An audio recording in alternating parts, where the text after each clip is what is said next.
جو اس وقت دنیا پر نافذ ہے، انسانی حقوق کا چارٹر، اس پہ بات کا آغاز کیا تھا اور تمہید کے طور پر یہ عرض کیا تھا کہ حقوق کا اسلامی تصور کیا ہے۔ بنیادی بات یہ عرض کی تھی کہ اسلام بھی قرآن پاک، حدیث و سنت، فقہ اسلامی حقوق کی بات بڑی تفصیل کے ساتھ کرتے ہیں، لیکن اس تفصیل کے ساتھ کہ حقوق اللہ اور حقوق العباد دونوں کی بات کرتے ہیں۔ قرآن پاک بھی حقوق اللہ کی بات، حقوق العباد کی بات کرتا ہے، رسول اللہ صلی اللہ علیہ وسلم بھی حقوق اللہ اور حقوق العباد کی بات کرتے ہیں، اور فقہ و شریعت پوری مکمل بھری پڑی ہے کہ اللہ کے حقوق کیا ہے، بندوں کے حقوق کیا ہے، مگر اب صرف بندوں کے حقوق کی بات کرتا ہے۔ اللہ کے حقوق کا سرے سے مغرب یہاں تصور ہی کوئی نہیں۔ یہ میں نے بنیادی کی۔ اس کے بعد میں نے عرض کیا تھا کہ چارٹر میں آپ کو بتاؤں گا، بلکہ چارٹر میسر نہیں ہے، اگلی نشست میں انشاءاللہ آؤں گا۔ میں یہ عرض کر رہا تھا کہ ایک فرق مسئلہ، دو تین بڑے مسئلے ہیں۔ آج کل حقوق کے حوالے سے زیادہ تر بات عورتوں کی جاتی ہے، عورتوں کے حقوق۔ جناب نبی کریم صلی اللہ علیہ وسلم نے معاشرے میں عورتوں کو جو حقوق دیے، جو نہیں تھے دیے، ان میں سے 3-4 کا ذکر کرنا چاہوں۔ عرب معاشرے میں عورت کو زندگی کا حق نہیں تھا، باپ کی مرضی تھی بچی کو زندہ رہنے دے یا دفن کر دے۔ وَإِذَا الْمَوْءُودَةُ سُئِلَتْ بِأَيِّ ذَنبٍ قُتِلَتْ، لڑکی کی پیدائش کو عار سمجھا جاتا تھا، بوجھ سمجھا جاتا تھا۔ سینکڑوں بچیاں نہیں، ہزاروں بچیاں دفن ہو گئی۔ ایک شخص نبی کریم صلی اللہ علیہ وسلم کی خدمت میں آیا، یا رسول اللہ کلمہ پڑھنا چاہتا ہوں، پڑھو، میرے پچھلے گناہوں کا کیا بنے گا؟ میں معاف ہو جائیں گے۔ یا رسول اللہ سارے؟ میں سارے۔ یا رسول اللہ میں نے اپنی 8 بچیاں اپنے ہاتھ سے دفن کی ہیں زندہ، میں نے اپنی 8 بچیاں اپنے ہاتھ سے زندہ دفن کی ہیں۔ حضور کی آنکھوں میں آنسو آ گئے۔ اللہ پاک کا قانون ہے، معاف کر دے گا۔ قرآن پاک نے اس کو اس لہجے میں بیان کیا ہے کہ عرب معاشرے کا عمومی ماحول کیا تھا۔ اذا بشر احدهم بالانثى ظل وجهه مسودا وهو كظيم يتوارى من القوم من سوء ما بشر به أيمسكه على هون أم يدسه في التراب۔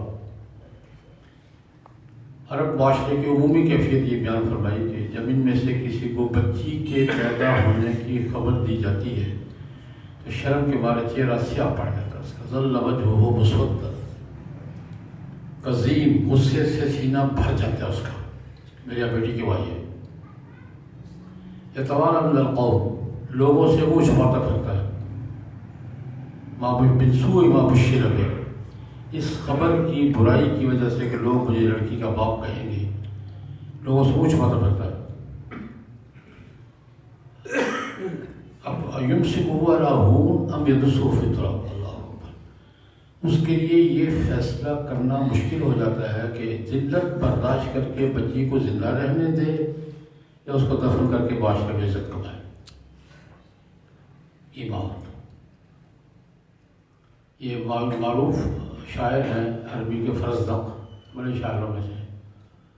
اس کے دادا سعد صاحب نے ناجیہ، یہ مسلمان ہوئے، صحابی ہوئے، اپنا واقعہ بیان کرتے ہیں کہ میں سفر میں جا رہا تھا ایک جنگل میں، ایک جگہ خیمہ لگا، مجھے بھی رات گزارنی تھی، تو ایک خیمہ روشنی دیکھی، قریب آیا، خیمہ تھا، چل کر کے مجھے بھی سارا مل کر رات گزار لوں گا یہاں۔ ایک بابا بیٹھا ہوا باہر، تو بابا جی رات گزار سکو تو بھی بیٹھ جاؤ میرے پاس، ہم بھی بیٹھ کے میرا گزارنے کے لیے بیٹھے۔ باتوں باتوں پتہ چلا کہ اندر اس کی اہلیہ ہے اور ایک 2 خواتین ہیں۔ اس کی اہلیہ کے یہاں بچہ ہونے والا ہے اور خواتین ساتھ بیٹھی ہیں، ہوتا ہے بچہ بچی کا مسئلہ ہے۔ تو میرے بیٹھے بیٹھے اس نے آواز دی اندر اگر تو بچہ ہوا تو مجھے بتانا، اگر بچی ہوئی تو مجھے بتانے کی ضرورت نہیں ہے، پچھلے دروازے سے جا کے دفن کر کے مجھے آ کے بتانا کہ بچی میں دفن کر، میں دیکھنا نہیں چاہتا، یہ دکھانے کی ضرورت نہیں ہے میں کہ پچھلے دروازے سے جاؤں جا کے دفن کر کے آ کے مجھے بتاؤں۔ تھوڑی دیر گزری ہماری بچی ہوئی ہے، اب سا کہتے ہیں کہ مجھے اندازہ یہ بچی کو دفن کر زندہ ہی دفن کر دیں گے، ماحول تباہ ہوگا۔ تو مجھے ترس آیا، میں نے کہا ایسا کرو یار بچی دفن کیوں کرتے ہو؟ میرے پاس 2 اونٹ ہیں، 1 اونٹ کے بدلے بچی دیتے ہو مجھے، بھیج دو یار۔ میں نے اونٹ دے کے بچی لے، بچی میں نے گھر میں پالی۔ اس کے بعد میرا معمول ہو گیا کہ جہاں مجھے پتہ چلتا کہ بچی ہوئی ہے اور گھر والے بچی کو دفن کر دیں گے، میں وہاں جاتا تھا اور 1 اونٹ پر بچی خرید لیتا تھا۔ اب اسلام قبول کرتے وقت میری حویلی میں 300 بچیاں پل کر شادی کر چکا تھا۔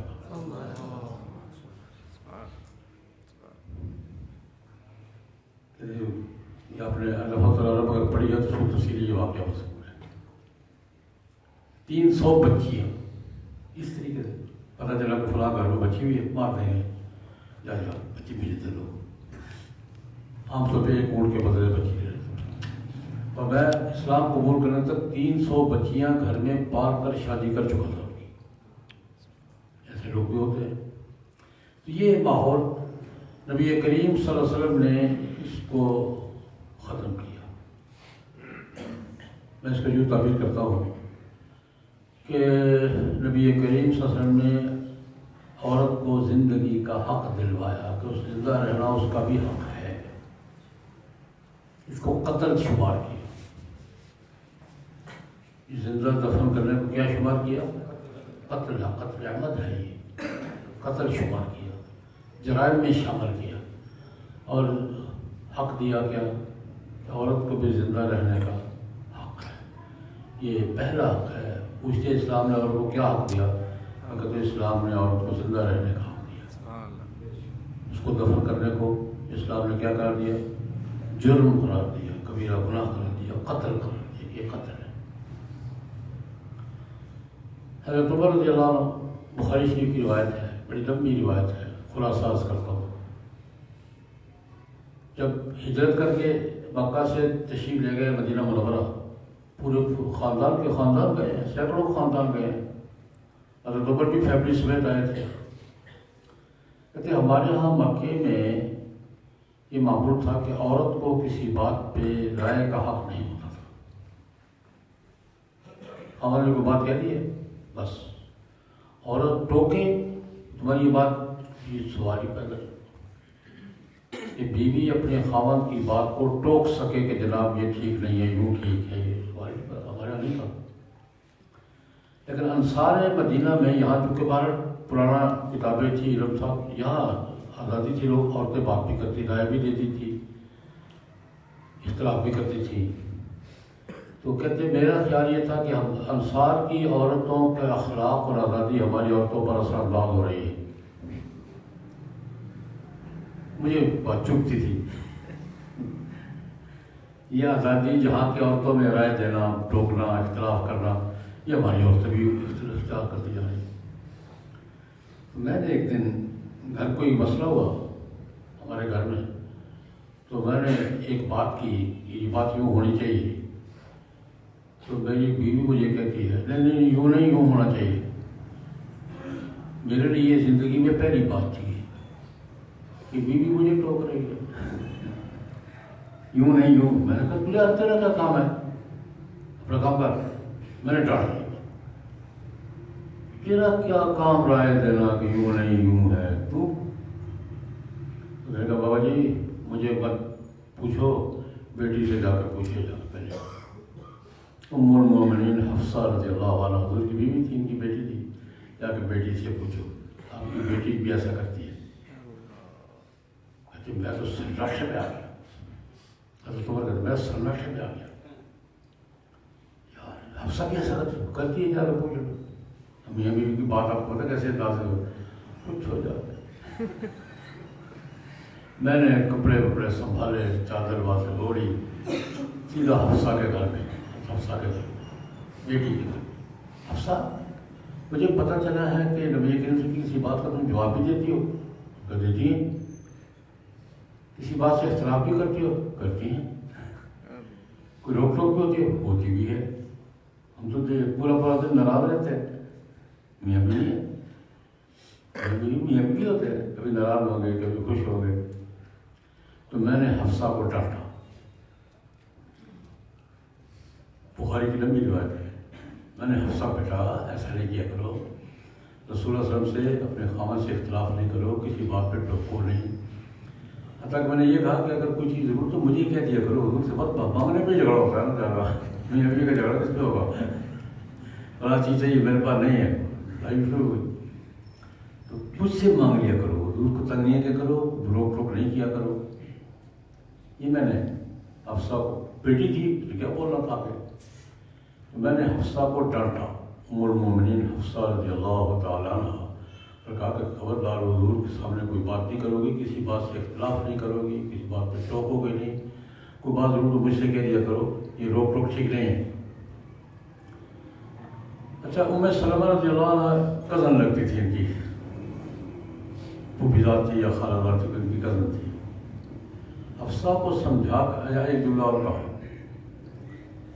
میں نے بیٹی سے کہا بیٹی یہ ساتھ والی تمہاری ہے نا عائشہ، اس کی ریس نہ کرنا، وہ ابو بکر کی بیٹی ہے۔ اس کے مغالطے میں تم نہ ماری جانا کہیں، عائشہ ہے ابو بکر کی بیٹی ہے، تم نہ اس کی نقل نہ کرنا، وہ کرتی ہوگی۔ یہ کہہ کے حضرت عمر خود روایت کر رہے ہیں، کہتے میں گیا ام سلمہ کے پاس، وہ کزن لگتی تھی برابر، اس کو میں نے جب سمجھانے کی کوشش کی، اس نے مجھے ڈانٹ دیا، جب الخطاب دخلت فی کل شیء، عمر ہر بات پہ ٹانگ اڑاتے ہو،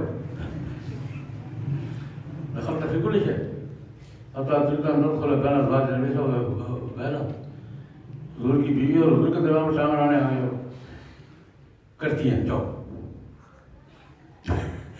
اس جا کے حضرت عمر کو ڈانٹ دیا، فکسرتنی، میرا تو لاکھ توڑتا ہوں، پتہ نہیں میں نے کس کے کو کیا ڈانٹنا تھا، ابھی تو دوسرے کر گیا تھا میں۔ فکسرت ظہری، میری کمر توڑ دی اس نے۔ میں سیدھا واپس آیا، نبی کریم صلی اللہ علیہ وسلم کی خدمت جا کے رپورٹ دی، اصل یہ ہوا تھا، میں نے سنا تو حفصہ کو تو ڈانٹا، وہ تو بیٹی تھی چپ رہی، ام سلمہ سے کو ڈانٹا تو اس نے مجھے ڈانٹ دیا آگے۔ تو حضور مسکرائے، فتبسم ابا یا ام سلمہ، وہاں کیا کرنے گئے تھے پتہ نہیں، ام سلمہ اتنا ہی کا فتبسم رسول اللہ پتہ نہیں یا ام سلمہ، وہاں کیا کرنے گئے تھے پتہ نہیں، ام سلمہ یہی کرنا تھا اس نے۔ یہ رائے کا حق نبی کریم صلی اللہ علیہ وسلم نے عرب معاشرے میں، اس معاشرے میں جہاں عورت کو خاوند کے سامنے کوئی بات کہنے کا حق نہیں ہوتا تھا، حضور نے رائے کا حق دیا عورت کو۔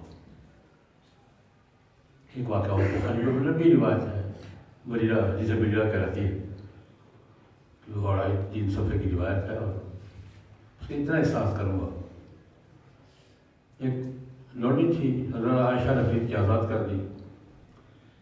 لونڈی جب آزاد ہوتی ہے نا پرانی قوانین کے مطابق، تو مالکوں نے جو شادی کی ہوتی ہے نا اس کی، تو آزاد ہونے کے بعد اس کا حق بحال ہو جاتا ہے کہ وہ اس خاوند کے نکاح میں رہے یا نہ رہے۔ اس کو خیار تک کہتے ہیں، فقہ پڑھنے والے زیادہ جانتے ہیں، خیار تک۔ خیار تک کیا کہتے ہیں؟ لونڈی تھی، مالکوں نے کہیں نکاح کر دیا، دور تھی، نکاح میں عورت کا رائے کا حق ہے، وہ نہیں ملا اس کو۔ جب آزاد ہو گئی ہے نا تو اب اس کو یہ اختیار ہے کہ وہ خاوند کے نکاح میں رہنا چاہے یا نہ رہنا چاہے، یہ خیال تک۔ اس کا نکاح ہوا تھا مغیث کے ساتھ، وہ بھی صحابی ہے، نوجوان صحابی رضی اللہ تعالیٰ۔ تو یہ مسئلہ سمجھ، حضرت عائشہ کی خادم تھی، سمجھتی تھی سارے مسائل۔ مغیث صاحب تشریف لائے تو اسے چھٹی کرا دی، جائیں گے اب مغیث پریشان ہو گئے، بیوی تھی لگ جائے گا آپ کو چھٹی۔ اب مغیث سفارشیں تلاش کرتے کہ اس کو یا اس کو بنا دو، اچھا بس ہنستا برتا کر گیا وہ اجاڑ دیا اس نے، کو سمجھاؤ، کچھ نہیں، میرا حق ہے، میں رہنا چاہوں گا، میرا حق ہے، میں نہیں رہتی۔ بخاری ہی کی روایت ہے، جناب نبی کریم صلی اللہ علیہ وسلم بازار میں جا رہے ہیں، نبی عباس ساتھ ہے، دیکھا کہ مغیث، اس بیچارے کا حال یہ ہے، شکریہ اس بیچارے کا حال یہ ہے، اب دیکھیں یہ ہوتی ہے بات، گلیوں میں دیوانوار گھوم رہا ہے، آنسو بہہ رہے ہیں اور آوازیں دے رہا ہے، کوئی ہے جو بریرہ کو بنا دے، دیوانہ ہو گیا وہ۔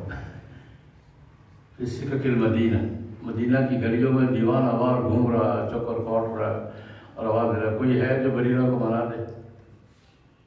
نبی کریم صلی اللہ علیہ وسلم نے اپنے ساتھی لباس کر دیکھو یار، اس کا حال دیکھو، غریب کا کیا حال ہے، گلیوں میں روتا پھرتا ہے، وہ اس کا نام نہیں سننا چاہتی، کیا کرے،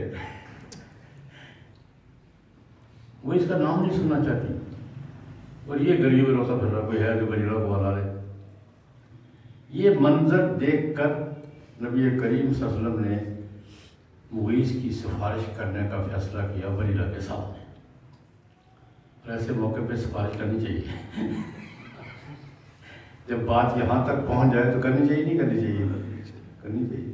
اس کا غریب کا حال دیکھ کر حضور گھر تشریف، حضرت عائشہ کی خادمہ تھی، وہ آزاد ہو گئی، لیکن حضرت عائشہ کی خدمت گزار تھی، شاگرد بھی تھی، وہی بریرہ، وہ مغیث کا کیا قصہ ہے، ایسے میں نے چھوڑ دیا، خدا کی بڑی بہت پریشان ہے تو ہوتا پھر مجھے میں نے چھوڑ دیا، اللہ کی بندی یا رسول اللہ میرے حق ہے کہ نہیں، حق تو ہے، اب میں نے اپنا حق استعمال کیا۔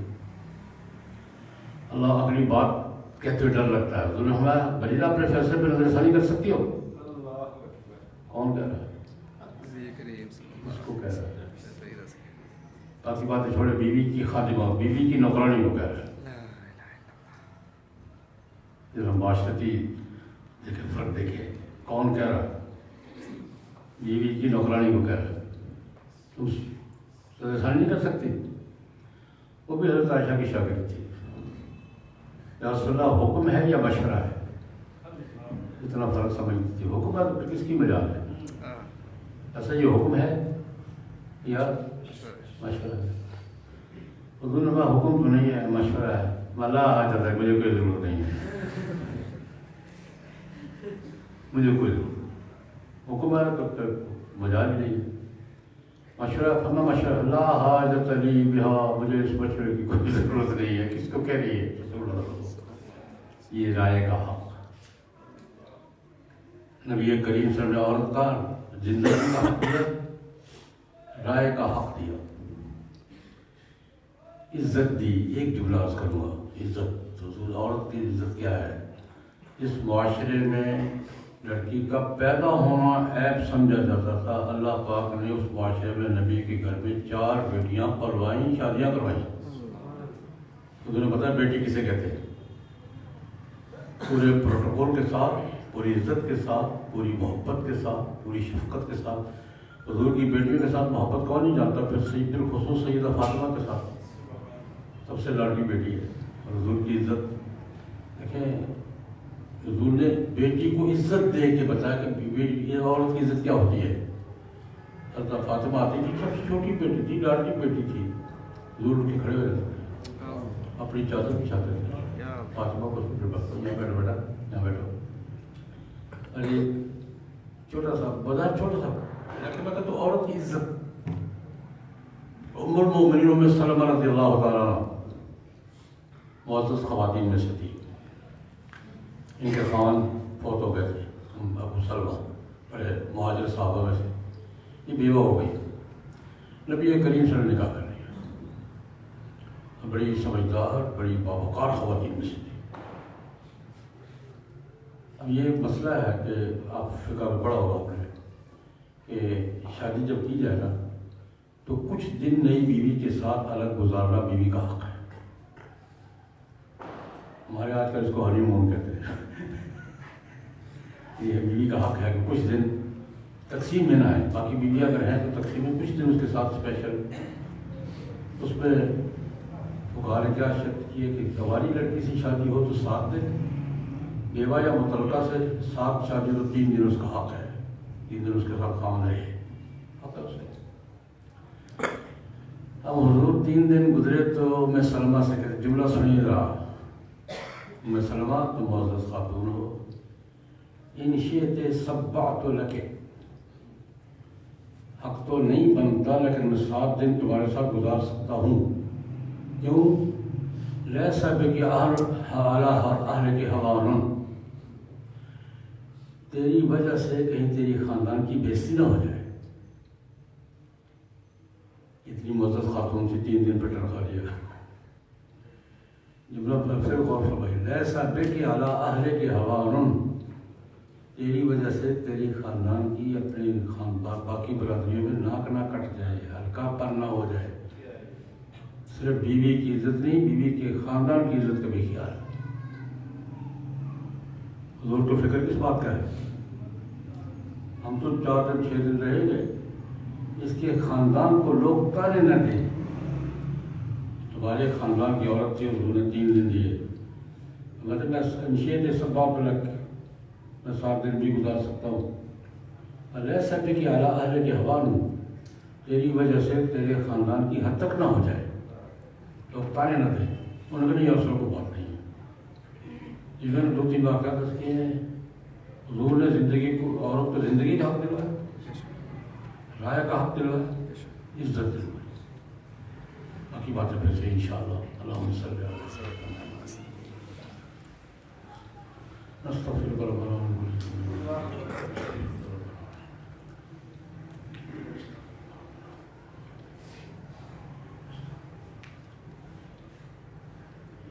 صلی اللہ علیہ